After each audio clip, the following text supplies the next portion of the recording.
કેમ છો વિદ્યાર્થી મિત્રો? આપણે ગયા લેક્ચરમાં ધોરણ 8નું ચેપ્ટર નંબર 1 શરૂઆત કરેલી હતી. એટલે આજે આપણે બીજો લેક્ચર લેશું એને ચેપ્ટરનો સમય સંખ્યાઓ. ચેપ્ટર નંબર 1 ધોરણ 8નું ચેપ્ટર નંબર 1 છે સમય સંખ્યાઓ. એનો આજે આપણે બીજો લેક્ચરની શરૂઆત કરશું. તો પહેલા લેક્ચરમાં આપણે કઈ વસ્તુ જોઈ હતી? તો કે ભાઈ પ્રાકૃતિક સંખ્યાઓ, પછી પૂર્ણાંક સંખ્યાઓ, પૂર્ણ સંખ્યાઓ અને સમય સંખ્યાઓ, આ 4 વસ્તુ જોઈ હતી. પછી ચારેય વસ્તુમાં આપણે સંવૃત્તતા ચેક કરી હતી. મને આશા છે કે તમે એ વિડીયો પૂરેપૂરો જોયો હશે અને એ વિડીયોમાં જો કાંઈ ન સમજાણું હોય તો હજી એકવાર તમે વ્યવસ્થિત સમજી લો. કારણ કે આ લેક્ચરમાં છે ને, જો એ લેક્ચર વિડીયો તમે વ્યવસ્થિત જોયો હશે ને તો આ લેક્ચર તમને ઇઝીલી સમજાઈ જશે. એટલે તો હવે આપણે આજે બીજો લેક્ચર શરૂ કરી દઈએ. તો શરૂઆત કરી દઈએ. બીજા લેક્ચરમાં આપણે શું ભણવાનું છે જો તમને એ પહેલાં કહી દઉં. તો બીજા લેક્ચરમાં આપણે જૂથનો નિયમ, ક્રમનો નિયમ, વિભાજનનો નિયમ, વ્યસ્ત સંખ્યા અને વિરોધી સંખ્યા, આજે આપણે આ ચેપ્ટરની જે શરૂઆતની જે માહિતી હોય ને એ બધી પૂરી કરી દઈશું. એટલે જો એ બધી 2 વિડીયો તમે આ વ્યવસ્થિત જોઈ લેશો ને, પહેલો અને બીજો વિડીયો, એટલે તમારે જે ઉદાહરણ ને દાખલા ગણવા છે ને હાવ ઇઝી થઈ જાય. કારણ કે આના આધારિત જ છે. આ બધી વસ્તુ તમને જો આવડતી હોય ને, ક્રમનો નિયમ, જૂથનો નિયમ, વિભાજનનો નિયમ, વિરોધી સંખ્યા કેને કહેવાય, વ્યસ્ત સંખ્યા કોને કહેવાય, એ બધી વસ્તુ તમને જો ઇઝીલી આવડતી હોય ને તો તમે દાખલા આરામથી ગણી શકો અને 100% તમને આવડી જ જાય. એટલે હવે આપણે તો શરૂઆત કરી દઈએ. ધોરણ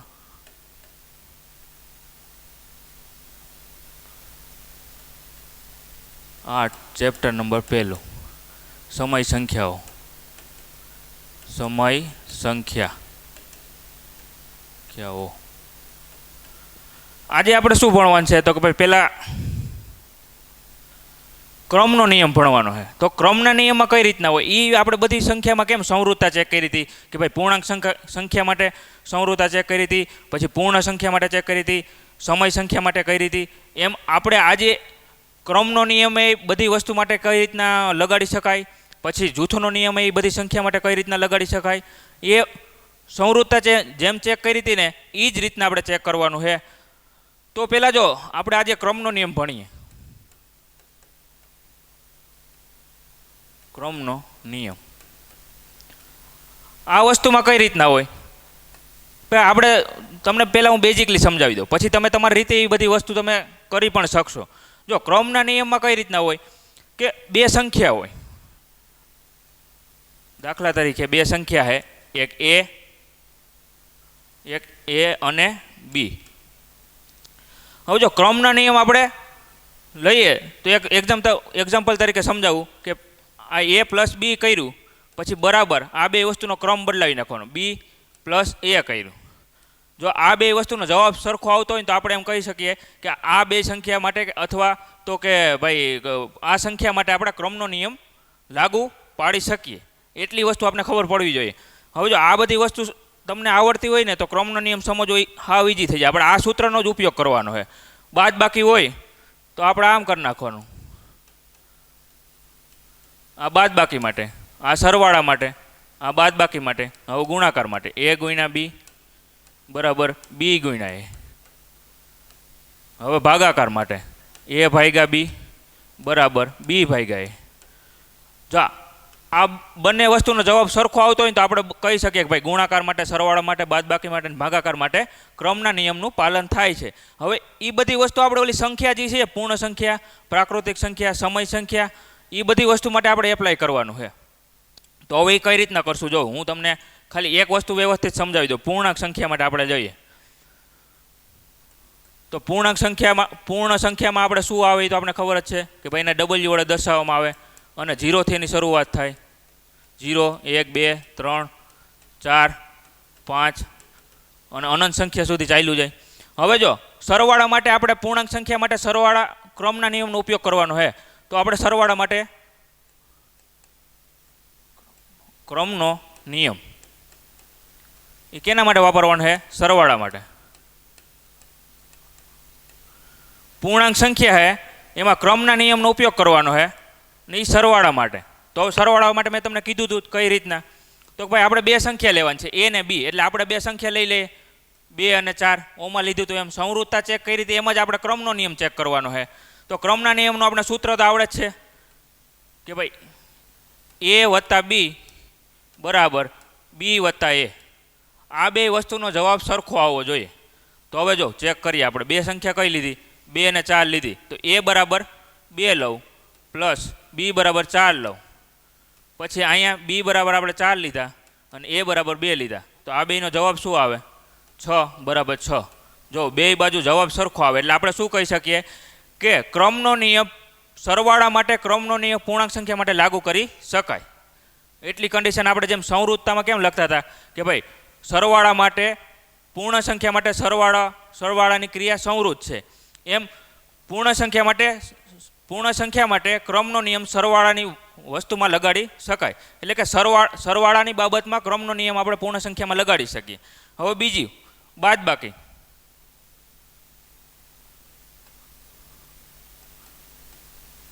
બાદબાકીમાં કઈ રીતના તો સૂત્ર તો આપણે ખબર જ છે કે ભાઈ a માઇનસ b બરાબર b માઇનસ a. તો આપણે સંખ્યા કઈ લીધી તો a બરાબર 4 લીધી ને b બરાબર 2 લીધી. ગમે સંખ્યા તમે લઈ શકો. મેં અત્યારે અહીં 2 ને 4 લીધા. હવે તો a બરાબર આપણે અહીં 4 મૂકી દઈએ b બરાબર 2 મૂકી દઈએ પછી અહીંયા b બરાબર આપણે 2 મૂકી દઈએ ને a બરાબર 4 મૂકી દઈએ તો અહીં જવાબ 2 આવશે અને અહીં જવાબ -2 આવશે. કારણ કે 2 - 4 એટલે -2 આવે ને 2 બરાબર 4 - 2 એટલે 2 આવે. તો જો અહીં જવાબ આપણને સરખો નથી મળતો એટલે આપણે અહીં શું કહી શકીએ કે a - b not equal to b - a. એટલે કે ક્રમનો નિયમ બાદબાકી માટે પૂર્ણાંક સંખ્યામાં બાદબાકી માટે ક્રમનો નિયમ લાગુ પડતો નથી. કારણ કે જો અહીં સરવાળામાં આપણે જવાબ શું મળ્યો હતો સરવાળામાં આપણે જવાબ બે સરખા મળ્યા હતા a વત્તા b અને b વત્તા a. સંખ્યા જ આપણે ઉલટાવવાની છે બીજું કંઈ નહીં. બે સંખ્યા પહેલાં લઈ લેવાની પૂર્ણાંક સંખ્યા જે સંખ્યા માટે આપણે ચેક કરતા હોઈએ પૂર્ણાંક સંખ્યા માટે બે સંખ્યા લઈ લીધી. પૂર્ણાંક સંખ્યા 2 ને 4 આપણે લઈ લીધા. હવે એ બેનો ચેક કરવાનો a વત્તા b કરવાનું b વત્તા a કરવાનું. તો બેનો જવાબ જો સરખો આવે ને તો આપણે કહી શકીએ કે ભાઈ સરવાળા માટે ક્રમનો નિયમ પૂર્ણાંક સંખ્યા માટે લાગુ પડે છે. પછી બાદબાકીમાં આપણે શું કર્યું બેનો જવાબ સરખો નથી આવતો તો આપણે શું કહી દેવાનું a - b not equal to b - a. એટલે કે ક્રમનો નિયમ બાદબાકી માટે પૂર્ણાંક સંખ્યામાં લાગુ નથી પડતો. સમજાણી વાત આખી. હવે જો ત્રીજી વસ્તુ આપણે ચેક કરીએ બાદબાકી થઈ ગયું હવે ગુણાકાર ચેક કરીએ.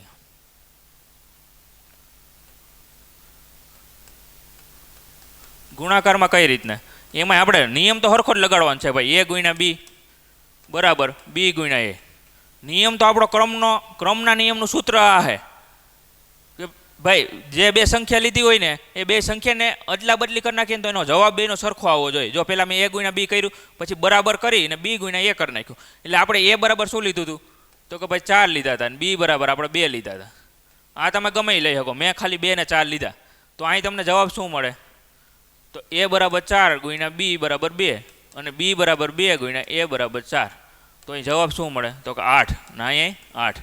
હવે જો અહીં બે જગ્યાએ બરાબરની આ બાજુ ઓલી બાજુ જમણી બાજુ ડાબી બાજુ બે બરાબર બાજુ આપણે જવાબ સરખો મળે.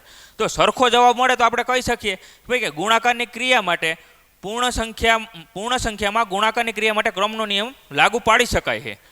બાદબાકી માટે નહોતો લાગુ પડતો સરવાળા માટે નહોતો લાગુ પડતો. સરવાળા માટે લાગુ પડતો હતો બાદબાકી માટે નહોતો લાગુ પડતો અને ગુણાકાર માટે લાગુ પાડી શકાય છે. હવે એવી ને એવી રીતે આપણે ચોથી વસ્તુ જોઈએ ભાગાકાર. આપણે જેમ સંવૃત્તામાં ચેક કર્યું હતું ને એ જ રીતના કરવાનું છે. આમાં ખાલી એ જોવાનું છે કે ભાઈ બે બાજુ જવાબ સરખો આવવો જોઈએ. એ વસ્તુ તમને ઓલામાં આપણે એ જ જોયું હતું કે ભાઈ પૂર્ણાંક સંખ્યા હોય તો પૂર્ણાંક સંખ્યા જ આવવી જોઈએ તો એ સંવૃત્તા છે કે નહીં આપણે એ કહી શકીએ. આમાં આપણે એ જોવાનું નથી. આમાં આપણે બરાબર જમણી બાજુ અને ડાબી બાજુ જવાબ સરખો આવવો જોઈએ. જવાબ પછી ગમે એ હોય માઇનસમાં હોય પ્લસમાં હોય કે અપૂર્ણાંક સંખ્યામાં હોય એ આપણે જોવાનું નથી. હવે આપણે અહીં ચોથી વસ્તુ માટે જોઈએ ભાગાકાર માટે. તો ભાગાકાર માટે નિયમ સરખો જ છે એના છેદમાં b બરાબર bના છેદમાં a. હવે તો આપણે a બરાબર તો 4 લીધા અને b બરાબર 2 લીધા તો a બરાબર 4 મૂકી દઉં અને b બરાબર 2 મૂકી દઉં 2ના છેદમાં 4. હવે અહીં છેદ આપણે ઉડાડ નાખીએ તો અહીં 2 જવાબ આવે ને અહીં છેદ ઉડાડ નાખીએ એટલે 2 જવાબ આવે 1ના છેદમાં 2 આવે. એટલે જો અહીં બે જવાબ સરખા નથી તો આપણે શું કહી શકીએ? એ ભાંગ્યા બી નોટ ઇક્વલ ટુ બી ભાંગ્યા એ. એટલે ક્રમનો નિયમ ભાગાકારની ક્રિયા માટે પૂર્ણાંક સંખ્યામાં લાગુ નથી પાડી શકા. હવે જો ચારે ચાર વસ્તુ આપણે અહીં જોઈ લઈએ.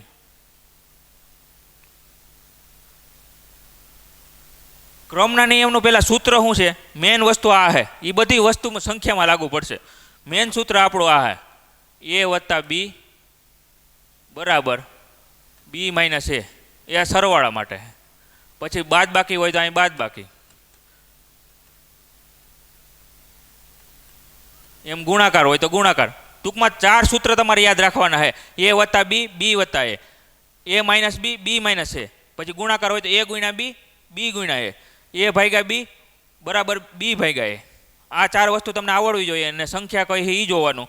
જો બે બાજુ જવાબ સરખા આવે તો આપણે કહી શકીએ કે ભાઈ ક્રમનો નિયમ બાદબાકી કે સરવાળા કે ભાગાકાર માટે આ સંખ્યા માટે લાગુ કરી શકાય. એટલે આ એક વસ્તુ તમને આવડતી હોય ને તો તમે હવે ગમે સંખ્યા પૂર્ણ સંખ્યા આપણે મેં તમને સમજાવી દીધી. હવે તમારે પૂર્ણાંક સંખ્યા અને સમય સંખ્યા અને પ્રાકૃતિક સંખ્યા માટે તમે તમારી રીતે ચેક કરવાનું છે.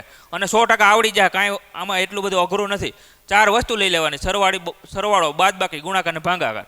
એ ચારેય વસ્તુમાં ગમે સંખ્યા સિલેક્ટ કરી લેવાની. અહીંયા આપણે પૂર્ણાંક સંખ્યા લીધી તો હવે તમારા દાખલા તરીકે પૂર્ણ સંખ્યા માટે હું તમને પૂર્ણ સંખ્યા અને સમય સંખ્યા માટેનું સમજાવી દઉં થોડુંક. જો પૂર્ણાંક સંખ્યા માટે લેવાનું હોય તો પૂર્ણાંક સંખ્યાને આપણે ઝેડ વડે દર્શાવીએ. એમાં 0 થી ધન સંખ્યા 1 2 3 4 અને 0 થી માઇનસ સંખ્યા. ઓકે, હવે આમાં તમારે ગમે બે સંખ્યા લઈ લેવાની. એક આપણે આ 2 લીધી ને એક આપણે 3 લીધી અથવા 4 લીધી. ભાગ આલે એવી લેવાની એટલે આપણે ઇઝીલી વસ્તુ સમજાઈએ. હવે જો પૂર્ણાંક સંખ્યા માટે આપણે ક્રમના નિયમનો ઉપયોગ કરવાનો છે. ક્રમનો નિયમ. હવે ક્રમનો નિયમ તો આપણે સરવાળા ચાર વસ્તુ માટે ચેક કરવાનો છે. તો એક ભાઈ સરવાળા માટે પછી બાદબાકી માટે. તો આમાં કઈ રીતના કરવાનું? એ વત્તા બી બરાબર બી માઇનસ બી વત્તા એ. આ સૂત્ર તો તમને આપણે ફિક્સ જ છે, બધા માટે સરખું જ લેવાનું હોય. હવે બે સંખ્યા લઈ લેવાની. જો બેનો જવાબ સરખો આવે તો આપણે કહી દેવાનું ભાઈ સરવાળાની ક્રિયા માટે ક્રમનો નિયમ પૂર્ણાંક સંખ્યા માટે લાગુ પાડી શકાય. અને જો જવાબ સરખો ના આવતો હોય તો લાગુ પાડી નથી શકાતો, એટલું કહી દેવાનું. એ રીતના ચારેય વસ્તુમાં કરી નાખવાનું. બાદબાકી આવી ગયો ગુણાકાર અને ભાગાકાર. આ ચારેય વસ્તુ માટે ચેક કરી નાખવાનું પૂર્ણાંક સંખ્યા માટે. હવે એના પછી આપણે જોઈએ પૂર્ણાંક સંખ્યા માટે ચેક કરી નાખ્યું. હવે એના પછીને આવી સમય સંખ્યા.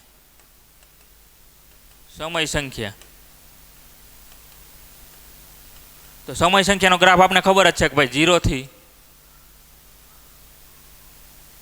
1/4 1/2 1 3/2 2 પછી આમ અનંત સુધી ચાલ્યા જાય. પછી માઇનસમાં -1/4 -1/2 -1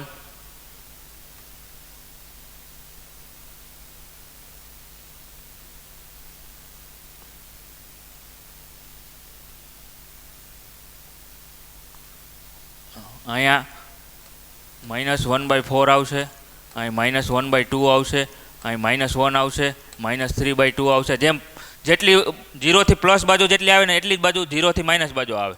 એટલે એ બે બાજુ અનંત બાજુ ચાલ્યા રાખે. એટલે હવે આપણે શું કરવાનું છે? આમાંય જો આપણે ક્રમનો નિયમ લગાડવાનો છે. આ ક્રમનો નિયમ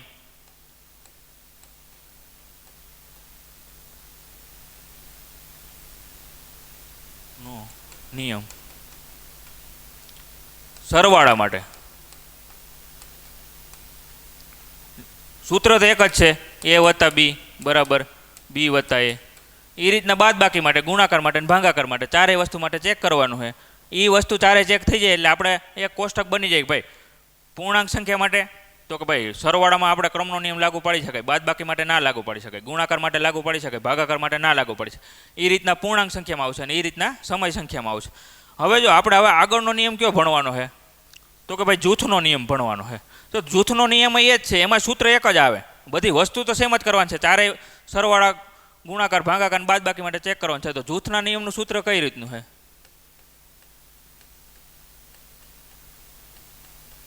એટલે ટૂંકમાં જૂથ બનાવવાનું હોય આમાં. આનું સૂત્ર આ રીતનું છે. દાખલા તરીકે કોઈ ત્રણ સંખ્યા હોય, એ, બી અને સી ત્રણ સંખ્યા છે, તો આનું આ એક સૂત્ર છે જૂથના નિયમનું કે પહેલાં એ વત્તા બી વત્તા સી, તો બરાબરની આ બાજુ આ બેયનું જૂથ બનાવવાનું, એ વત્તા બી વત્તા સી.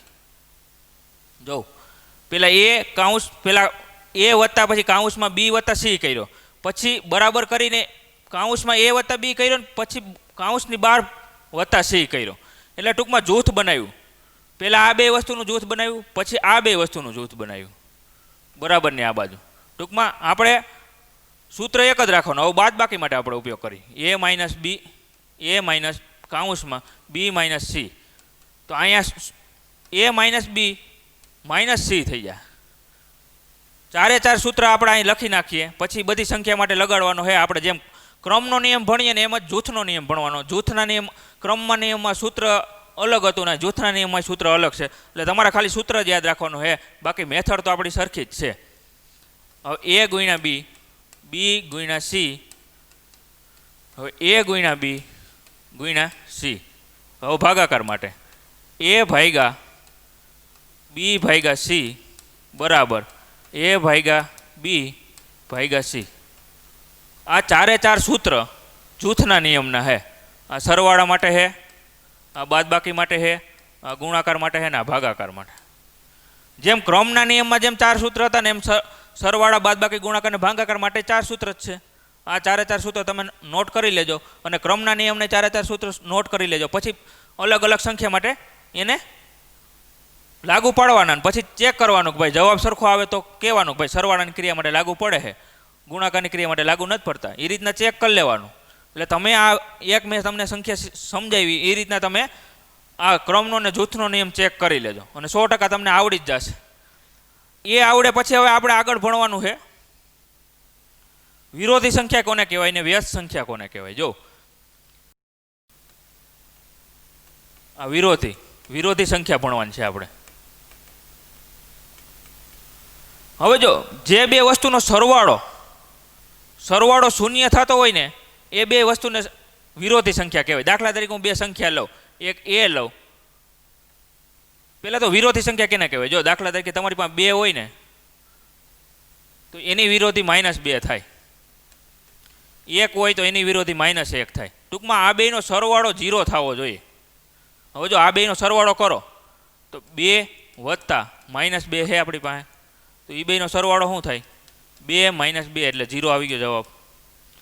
હવે તમે કોઈ પણ એવી બે સંખ્યા લ્યો કે એનો સરવાળો 0 થતો હોય તો એ બે સંખ્યાને વિરોધી સંખ્યા કહેવાય. હવે મેં બીજી સંખ્યા લીધી કે 1 અને એની વિરોધી સંખ્યા -1. ટૂંકમાં તમારી પાસે જે સંખ્યા હોય ને એની વિરોધી એટલે કે પ્લસ હોય તો માઇનસ કરી નાખવાનું, માઇનસ હોય તો પ્લસ કરી નાખવાનું, એટલે એની વિરોધી સંખ્યા થઈ ગઈ. હવે એ બેનો સરવાળો કરવાનો. જો એ બેનો સરવાળો 0 થતો હોય તો તમારે કહી દેવાનું ભાઈ એ બંને પરસ્પર વિરોધી છે. હવે તમને પરીક્ષામાં કોઈ એમ પૂછી નાખે કે ભાઈ બે સંખ્યા આપી કે ને લખ્યું હોય ખાલી જગ્યામાં આ વિરોધી છે કે નહીં, તો તમારે ખરું કે ખોટું કરવાનું હોય કે ભાઈ યસ કે નો કરવાનું હોય તો તમારે શું કરવાનું? એ બેનો સરવાળો કરવાનો, 1 + -1. હવે એ બેનો સરવાળો કરીએ એટલે 1 - 1 એટલે 0 જવાબ આવે. એટલે આપણે કહી શકીએ જો એ બેનો સરવાળો કરીએ અને જવાબ 0 આવવાથી આ બે વિરોધી સંખ્યા છે. હવે વિરોધી સંખ્યા તો તમને આવડી ગયું. હવે વ્યસ્ત સંખ્યામાં કઈ રીતનું હોય?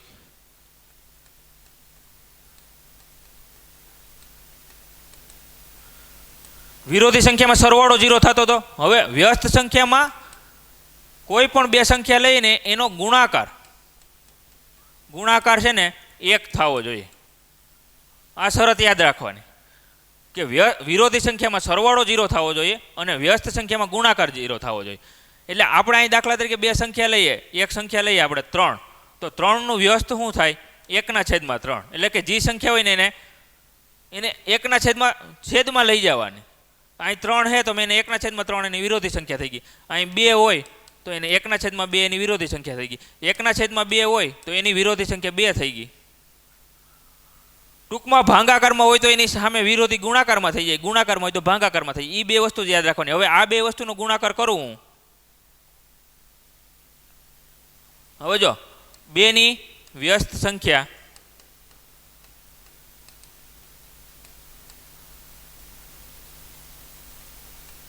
વ્યસ્ત સંખ્યા 1/2 છે. હવે આ બેનો ગુણાકાર કરો જોઈએ તો આ બે ઉડી જાય તો જવાબ શું મળે તમને? 1. એટલે મેં તમને પહેલાં જ લખાવ્યું હતું કે જે કોઈ પણ બે સંખ્યાનો ગુણાકાર જો 1 થતો હોય ને તો બે બંને સંખ્યાને પરસ્પર વ્યસ્ત સંખ્યા કહેવાય. હવે એનું સૂત્ર બે વસ્તુનું મેઇન સૂત્ર છે. આ વસ્તુ તમારે ખાલી યાદ રાખવાની. જો વિરોધી સંખ્યાનું સૂત્ર છે ને આ રીતનું છે કે a પ્લસ માઇનસ a બરાબર 0. આ મેઇન સૂત્ર છે કે a વત્તા માઇનસ a બરાબર 0.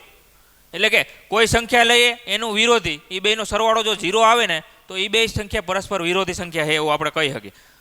હવે આપણે વ્યસ્ત સંખ્યાનું સૂત્ર આમ લખી શકીએ a ગુણ્યા 1/a બરાબર 1. એટલે ટૂંકમાં જે સંખ્યા લઈએ એનો ગુણાકાર એની વ્યસ્ત સંખ્યા સાથે કરીએ તો એનો જવાબ 1 આવવો જોઈએ. હવે તમને જો વિરોધી સંખ્યા સમજાઈ ગયું, વ્યસ્ત સંખ્યા સમજાઈ ગયું, પછી આપણે ક્રમનો નિયમ જોયો, જૂથનો નિયમ જોયો. હજી એક વસ્તુ તમારી વિભાજનનો નિયમ આવે. તો વિભાજનના નિયમનું એક મેઇન સૂત્ર છે. વિભાજનના નિયમનું મેઇન સૂત્ર આ છે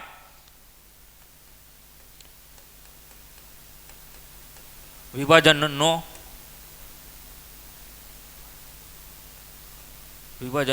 નિયમ.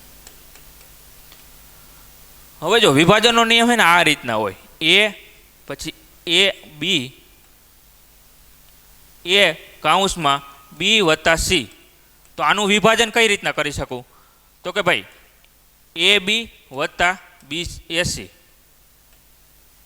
આ એને અંદર ગુણી નાખવાનો.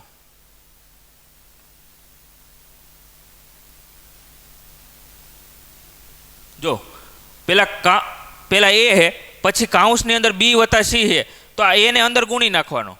તો a ગુણ્યા b થશે, પછી આ સરવાળાની નિશાની મૂકી દેવાની, પછી a ગુણ્યા c થશે તો આપણે a ગુણ્યા c મૂક્યું. સમજાણી વાત? આ વિભાજનનો નિયમ. પછી એ રીતના બાદબાકી માટે કરી શકાય. તો a પછી કાઉન્સમાં b માઇનસ c. તો આનું વિભાજન આ રીતના કરી શકાય a ગુણ્યા b માઇનસ a ગુણ્યા c.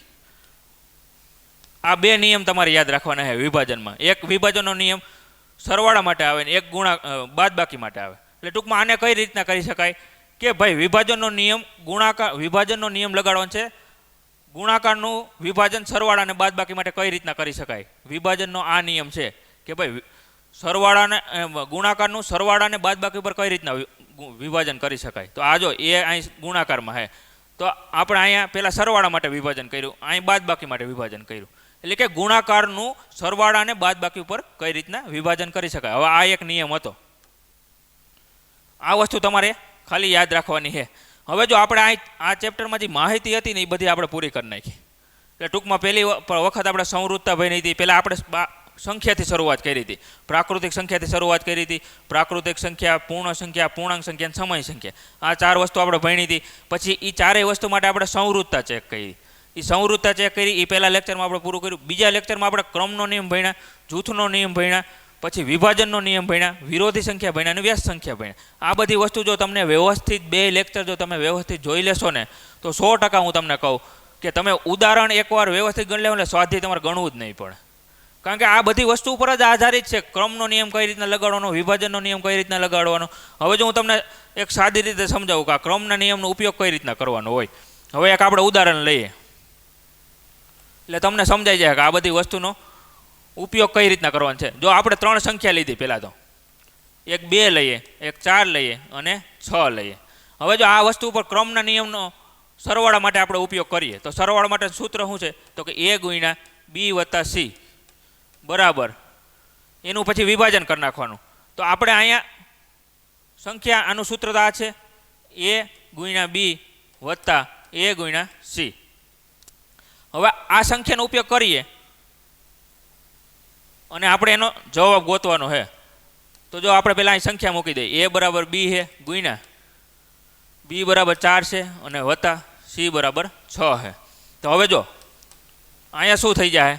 2 ગુણ્યા 4 વત્તા 2 ગુણ્યા 6. તો આનો જવાબ તમને 8 વત્તા 12 એટલે જવાબ તમને 20 મળી જશે. આ રીતના આપણે વિભાજનના નિયમનો ઉપયોગ કરવાનો છે. આ બે વસ્તુ આવડતી છે ને તો તમને આ 3 સંખ્યા આપી હોય ભાઈ, તમને એમ કીધું હોય કે a બરાબર 2, b બરાબર 4 અને c બરાબર 6, તો એના માટે આપણે વિભાજનના ગુણધર્મનો નિયમનો ઉપયોગ કરી અને એનો જવાબ લઈ આવવાનો છે. તો આ રીતના ડાયરેક્ટલી જવાબ 3 લીટીમાં આવી જાય. જો આ બધી વસ્તુ તમને જો આવડતી હશે ને અપ ટુ ડેટ, બે લેક્ચર જો તમને વ્યવસ્થિત જોઈને તમે સમજી જશો ને, તો તમારે દાખલા સ્વાધ્યાય 1.1 આખું ગણતા ખાલી 20 જ મિનિટ થશે. ઉદાહરણ સાથે તમે છે ને 4 કે 5 ઉદાહરણ છે અને સ્વાધ્યાયના દાખલા 10 કે 12 સ્વાધ્યાયના દાખલા છે, એ ગણતા મિનિમમ 20 કે 25 મિનિટ લાગે આ બધી વસ્તુ આવડતી હોય તો. એટલા માટે હવે જો આજનો લેક્ચર આપણે અહીંયા પૂરો કરીએ. હવે આગળનો જે લેક્ચર હશે ને એમાં આપણે દાખલાની શરૂઆત કરશું. એમાં આ બધા નિયમનો ઉપયોગ કઈ રીતના કરવો એ હું તમને સમજાવીશ. જો તમે એ એકવાર વ્યવસ્થિત સમજી લેશો ને તો તમારે છેટ સુધી પરીક્ષા જ્યાં સુધી આવશે ને ત્યાં સુધી તમારે એનું રિવિઝન નહીં કરવું પડે. પણ એકવાર વ્યવસ્થિત તમારે વિડીયો જોવો પડે. એ વિડીયો જોયા પછી તમારે એકવાર તમારી રીતે ગણવું પડે. જો આ બે વસ્તુ તમે કરી લો ને તો તમારે છેટ પરીક્ષા આવી જાય ને ત્યાં સુધી તમારે એનું રિવિઝન ના કરવું પડે. પરીક્ષા ટાણે તમે ખાલી જે ચોપડો તમે બનાવ્યો હોય લખીને એ ચોપડો એકવાર રિવિઝન કરી નાખો ને એટલે તમારે કાંઈ એમાં કરવું ના પડે, જાજી મહેનત ના કરવી પડે. પણ એકવાર શરૂઆતમાં એકવાર મહેનત કરી લેવાની.